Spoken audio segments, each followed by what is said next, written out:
Hello everyone, कैसे हैं बच्चों आप सभी। आशा करता हूँ आप बहुत अच्छे होंगे। तो रेडियो ऑपरेटर वाले जिनका एग्जाम हुआ था उन्हें बहुत बेसब्री से इंतजार है कि सर नॉर्मलाइजेशन की प्रक्रिया क्या रहने वाली है। क्या नॉर्मलाइजेशन पहले मिलेगा या 50% पूरा होने के बाद मिलेगा। आपको पता होगा इसमें आपको 50% लाने अनिवार्य होते हैं। अगर आपके 50% नहीं है तो आप इसमें डिस्क्वालीफाई हो जाओगे। तो क्या ये पहले लाना जरूरी है या नॉर्मलाइजेशन मिलने के बाद 50% होगा। क्या चीज़ें यहाँ पे रहने वाली हैं, कब तक आपका एग्जाम हुआ है, किस शिफ्ट को कितने नंबर मिलने वाले हैं, यहाँ पे पूरी बातें करने वाला हूँ। बच्चों आपके कमेंट बहुत आते हैं क्योंकि मैं सारी चीज़ें पहले तो इसमें क्लियर कर देता हूँ आपको, लेकिन फिर भी आपके कोई सवाल रह जाते हैं। तो बच्चों आप प्लीज़ हमें इंस्टाग्राम पे या आप हमें टेलीग्राम चैनल पे सवाल पूछ सकते हैं जो भी आपका है, क्योंकि इसमें बहुत ज़्यादा बच्चों को प्रॉब्लम होती है और उसमें मैं सभी जवाब आपको नहीं दे सकता। तो आप हमारे टेलीग्राम पे जुड़ जाइए, वहाँ पे ग्रुप भी है हमारा ऑफिशियल भी है, वहाँ आपको इसके जवाब जरूर मिल जाएंगे। तो बच्चों सबसे पहली बात है कि बच्चों को लगभग कितने अंक यहाँ पे मिलने वाले हैं, किस शिफ्ट, कौन सी शिफ्ट आपकी हार्ड रहने वाली है। आपको कैसे पता चलेगा कि कौन सी शिफ्ट हार्ड है, आपको कैसे ये पता चलेगा कौन सी शिफ्ट इजी है। जब आप इसमें अंतर निकालोगे, आपको इसमें अंतर पता चलेगा, तभी आपको पता चल पाएगा कि किस शिफ्ट को कितने नंबर यहाँ पे मिलने वाले हैं। बहुत सारे बच्चे कहते हैं सर फर्स्ट शिफ्ट को बहुत ज़्यादा नंबर मिल गए हैं, सेकंड शिफ्ट को कुछ नहीं मिला है, थर्ड शिफ्ट को मिल गए हैं। तो इसमें मैं आपके सारे डाउट यहाँ पे क्लियर कर दूंगा, जिससे कि आपको एकदम सटीक तरीके से पता चल जाएगा कि नंबर कैसे मिलते हैं, कैसे नॉर्मलाइजेशन काम करता है और किस तरीके से नॉर्मलाइजेशन होता है। तो चलिए बच्चों ज़्यादा समय नहीं लेते, स्टार्ट करते हैं। देखिए 29 जनवरी से आपके यहाँ पे एग्जाम शुरू हुए थे और 29 जनवरी से लेकर आपके लगभग 10 फरवरी तक आपके एग्जाम यहाँ पे चले हैं। तो लगभग आपको देख लिया होगा आपको कितनी सारी शिफ्ट आपकी हैं। तो अलग अलग शिफ्ट मैं आपको बताने वाला हूँ यहाँ पे, जो आप बिल्कुल समझ जाएंगे। यहाँ पे आपके शिफ्ट में एग्जाम फर्स्ट या सेकंड में हुए होंगे, लेकिन मैंने यहाँ पे आपका फर्स्ट सेकंड और थर्ड 3 शिफ्ट ली हैं। आप तीसरी शिफ्ट को नेक्स्ट डे में भी जोड़ सकते हैं। यहाँ पे रेडियो ऑपरेटर नॉर्मलाइजेशन रूल आपको बताने जा रहा हूँ मैं। अब यहाँ पे मैंने कुल 4 स्टूडेंट पे फॉलो किया है सब चीज़ों को। 4 स्टूडेंट मैंने यहाँ पे लिए हैं, जिसमें मैंने यहाँ पे बताया है ए स्टूडेंट लिया है मैंने, एक लिया है बी स्टूडेंट, एक लिया है सी स्टूडेंट और एक लिया है डी स्टूडेंट, यानी 4 स्टूडेंट हैं। इनके आधार पे मैं आपको बताऊंगा कि नॉर्मलाइजेशन किस तरीके से काम करता है। मैं मानता हूं यहाँ पे फर्स्ट शिफ्ट, ये मैंने फर्स्ट शिफ्ट मानी है, ये सेकंड मानी है और ये थर्ड मानी है। अब आपको यहाँ पे बताऊं, फर्स्ट शिफ्ट में एक बच्चा है ए नाम का, जिसने फर्स्ट शिफ्ट में उसका एग्जाम था, उसने 250 नंबर का यहाँ पे पेपर अपना कर लिया है। यानी 250 नंबर उसके लगता है कि 250 नंबर उसके आए हैं। ये नॉर्मलाइजेशन मार्क्स बता रहा हूँ मैं। ए नाम का लड़का है जिसका सेकंड शिफ्ट में 300 क्वेश्चन यानी 300 नंबर उसके आए हैं। उसी प्रकार थर्ड शिफ्ट की बात करता हूं तो इसके 270 आए हैं। ये ए नाम का लड़का है, 4 लड़के मैंने यहाँ पे लिए हैं। इनके अलग अलग आपके ए फर्स्ट शिफ्ट में हो सकता है, सेकंड शिफ्ट में हो सकता है, थर्ड शिफ्ट में हो सकता है। इस तरीके से मैंने यहाँ पे ये कन्वर्ट किए हैं। उसके बाद अगर मैं मानता हूं यहाँ पे बी वाले को यहाँ पे कितने मिले हैं बच्चों, 240 मिले हैं फर्स्ट शिफ्ट में, और सेकंड शिफ्ट में इसने 310 किए हैं और थर्ड शिफ्ट में 280 किए हैं। सी वाले बच्चे को मानता हूं जिसने 255 का स्कोर किया है अपना, और अगर बात करता हूं सेकंड शिफ्ट में इसका पेपर था तो यहाँ पे 290 का स्कोर इसने किया है, और सी थर्ड में मानता हूं मैं इसका, तो इसने कम से कम 275 का यहाँ पे स्कोर किया है। इसी प्रकार मैं डी जो नाम का बच्चा है इसे भी लेता हूं, इसने 235 का स्कोर किया है फर्स्ट शिफ्ट में, और सेकंड शिफ्ट में इसी नाम का बच्चा जो है 305 नंबर कर रहा है, और थर्ड शिफ्ट में 255 यहाँ पे कर रहा है। अब ये नंबर आपकी घट रहे बढ़ रही क्यों है, ये इसीलिए बढ़ रहे हैं कि आपकी पेपर का लेवल बढ़ रहा है, कहीं लेवल घट रहा है। अगर मैं इस शिफ्ट यदि मैं फर्स्ट शिफ्ट की बात करता हूं तो फर्स्ट शिफ्ट में बच्चा यहाँ पे मैं एवरेज देखता हूं तो एवरेज मुझे 245 मिला है। एवरेज मैं निकालूंगा कि 4 बच्चों ने इस शिफ्ट में कितना एवरेज किया है, यानी एवरेज स्कोर इसका क्या आ रहा है। तो मैंने यहाँ पे इसका चेक कर लिया है कि इसका एवरेज स्कोर 245 आ रहा है बच्चों।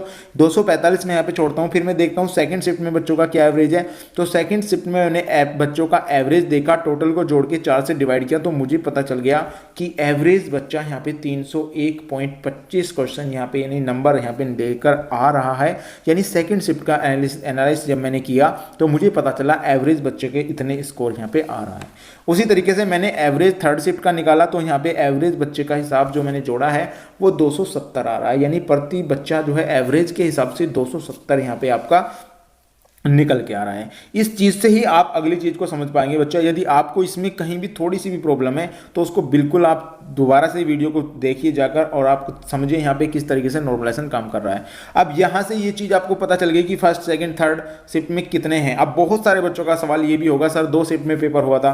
बच्चों मैं आपको एक डेमो क्लास यहाँ पे बता रहा हूँ, ये डेमो चीज़ है जो मैं आपको समझा रहा हूँ कि नॉर्मलाइजेशन कैसे काम करता है। इस शिफ्ट को आप नेक्स्ट डे में भी कर सकते हैं। तो ये फर्स्ट या सेकंड में थर्ड शिफ्ट में सिर्फ आपके लिए समझाने के लिए यहाँ पे ले रहा हूँ, बाद में बहुत सारे बच्चे कमेंट करते हैं, तो प्लीज़ इसको पहले आप समझ लीजिएगा। तो यहाँ से ये चीज़ आप समझ गए हैं। उसके बाद मैं चलता हूँ आपको नेक्स्ट पेज पे। यहाँ पे आपको मैं बता दूँ, एक होता है base cut off. Base cut off कौन निर्धारित करता है? बेस कट ऑफ भर्ती बोर्ड निर्धारित करता है। बेस कट ऑफ भर्ती बोर्ड निर्धारित करेगा कि 290 पे हम इसकी कट ऑफ लगाने जा रहे हैं, तो किस तरीके से अब यहाँ पे नॉर्मलाइजेशन प्रक्रिया पूरी की जाए। तो यहाँ पे मैंने आपको बताया बेस कट ऑफ कौन निर्धारित करता है? भर्ती बोर्ड निर्धारित करता है। बेस कट ऑफ 290 पे बेस कट ऑफ लगा दी है। अब मैंने देखा यहाँ फर्स्ट शिफ्ट के लिए कितना बच्चों, एवरेज 245 बच्चे यहाँ पे आ रही थी, तो मुझे इसे कितने नंबर देने पड़ेंगे 280 करने के लिए बच्चा? तो मुझे पता चल गया यहाँ पे मुझे 45 नंबर इसको देने पड़ेंगे। जब मैं इसको 45 नंबर दे दूंगा तो 290 के नज़दीक ये पहुंच जाएगा, यानी 290 बेस कट ऑफ के नज़दीक हो गया, तो इसको 45 नंबर देने पड़ेंगे। यानी हमें ये चीज़ का तो पता चल गया है कि ये शिफ्ट बहुत ज़्यादा हार्ड थी, ये शिफ्ट हार्ड थी बच्चों। अब इस शिफ्ट को हार्ड है ये शिफ्ट, इसीलिए बच्चे कहते हैं सर पहली वाली शिफ्ट को क्यों नंबर मिल जाते हैं? तो बच्चा पहली वाली शिफ्ट में बच्चों के नंबर कम आते हैं, यानी जैसे ही पेपर आपका खुलता है तो उसमें थोड़ा सा रिजल्ट उनका कम होता है। तो यहाँ पे इनको लगभग 45 नंबर का फायदा हो गया। 45 नंबर मिलते ये सारे जो है 290 पे पहुंच गए हैं। तो ये एवरेज हमें पता चल गया कि इसको 45, प्रत्येक बच्चे को यहाँ पे 45 नंबर दे दिए जाएं तो उसके नंबर इंक्रीज हो जाते हैं। अब कैसे इंक्रीज होते हैं? मान लिया एक बच्चा है जिसके 280 नंबर हैं, इसको 45 नंबर मिल गए, भाई तो भर्ती बहुत ज़्यादा इसके नंबर हो गए। जैसे किसी बच्चे के, आपको मैं अभी ये चीज़ भी आपको बताऊंगा कौन कौन क्वालिफाई हुआ है, कौन कौन डिस्क्वालीफाई हुआ है। फर्स्ट शिफ्ट में मैं देखता हूँ, फर्स्ट शिफ्ट में मैंने यहाँ पे अगर मैं इसको 45 नंबर देता हूँ बच्चों, तो 45 नंबर देते ये क्वालिफाई हो गया, मुझे पता चला 5 4 9, यानी कि ये क्वालिफाई हो गया। इसको मैं अगर 45 नंबर देता हूँ तो ये 85 हो गया, डिसक्वालीफाई हो गया बच्चों। यहाँ पे इसको भी मैं 45 देता हूँ तो आपको पता चल गया ये भी क्वालिफाई हो गया। इसको अगर मैं 45 देता हूँ यहाँ पे तो ये भी क्वालिफाई हो गया है। तो इस तरीके से ये देखा जाता है कि बच्चा कौन कौन यहाँ पे जो है क्वालिफाई हो रहा है, कौन कौन बच्चा यहाँ पे क्वालिफाई नहीं हो रहा है। यानी इनको सभी को मैंने यहाँ पे 45 नंबर दे दिए हैं। अगर 45 नंबर लेके कौन से बच्चे यहाँ पे जो है आपके क्वालिफाई हो रहे हैं, कौन से डिसक्वालीफाई हो रहे हैं, ये यहाँ से आपको पता चल जाएगा। अब आपने देख लिया किस तरीके से बच्चे क्वालिफाई होते हैं। अब सेकंड पॉइंट पे यहाँ पे आ जाते हैं। सेकंड पॉइंट यहाँ पे मैं अगर बताता हूँ, एवरेज मैंने यहाँ पे देखा कि एवरेज जो है मुझे पता चल रहा है 301.25 है और मैंने यहाँ पे 290, यानी बच्चे के बहुत ज़्यादा यहाँ पे नंबर आ रहे हैं, तो हमने 11.25 नंबर यहाँ से काट दिए हैं बच्चे के, यानी एवरेज बच्चा मैं यहाँ पे लेकर आ गया हूँ। अब यहाँ पे आपको पता चल गया है कि आपके 301.25 यहाँ पे मार्क्स बन रहे थे, तो 11.25 मैंने काट दिए हैं यहाँ पे, यानी 290 के नज़दीक आप आ चुके हैं। अब यहाँ से अगर आप देखते हैं, इसमें से अगर आपके 11 नंबर यहाँ पे काट लिए जाएँ, यहाँ पे 11 नंबर काट लिए जाएँ, यहाँ पे भी आपके 11 नंबर काट लिए जाएँ, यहाँ पे भी 11 नंबर काट लिए जाएँ, यहाँ पे भी 11 नंबर आपके काट लिए जाएँ, तो यहाँ पे आपको देखना ये होगा कि ये कौन क्वालिफाई इसमें आपका हो रहा है या नहीं हो रहा है। यहाँ पे ये क्वालिफाई नहीं हो रहा है, ये देख लेना आप इसमें जो क्वालिफाई हो रहा है। तो यहाँ से अगर मैं देखता हूँ 11 नंबर में यहाँ से घटाता हूँ, 10 घटाता हूँ, तो आपको पता चल गया यहाँ पे कितना 290 आपका हो गया। लेकिन जैसे ही घटाऊंगा तो डिसक्वालीफाई हो गया, ये नहीं हो रहा है क्वालिफाई। और यहाँ से ये क्वालिफाई हो रहा है, ठीक है, यहाँ से ये क्वालिफाई नहीं हो रहा है। यहाँ से अगर मैं बात करता हूँ तो 90 और यहाँ पे 5 जो है यहाँ पे है, 10 में यहाँ से घटा देता हूँ 290, तो ये क्वालिफाई हो रहा है। तो इस तरीके से बच्चे क्वालिफाई और नॉट क्वालिफाई होते हैं, जिससे आपको सारी चीज़ें यहाँ पे समझ में आ रही होंगी। और मैं एक चीज़ और आपको बताता हूँ, यहाँ पे ये हो गया माइनस हो गया। जैसे ही आप आगे चलेंगे, यहाँ पे आगे चलने बताता हूँ मैं, यहाँ पे जैसे ही थर्ड शिफ्ट में आप आएंगे तो एवरेज यहाँ पे 270 है, यानी 20 नंबर का इनको फ़ायदा मिलेगा, क्योंकि इनको इक्वल करना है जो कि आपकी बेस कट ऑफ होती है उससे।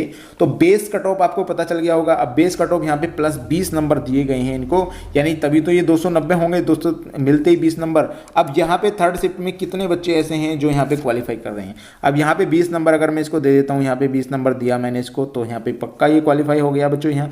उसके बाद यहाँ पे 20 देता हूँ तो ये क्वालिफाई हो गया है, यहाँ पे 20 देता हूँ तो ये भी क्वालिफाई हो गया बच्चों यहाँ पे, क्योंकि 95 हो जाएंगे। अगर 20 नंबर यहाँ पे देता हूँ मैं 5 और 2 7, तो ये क्वालिफाई नहीं होगा बच्चों।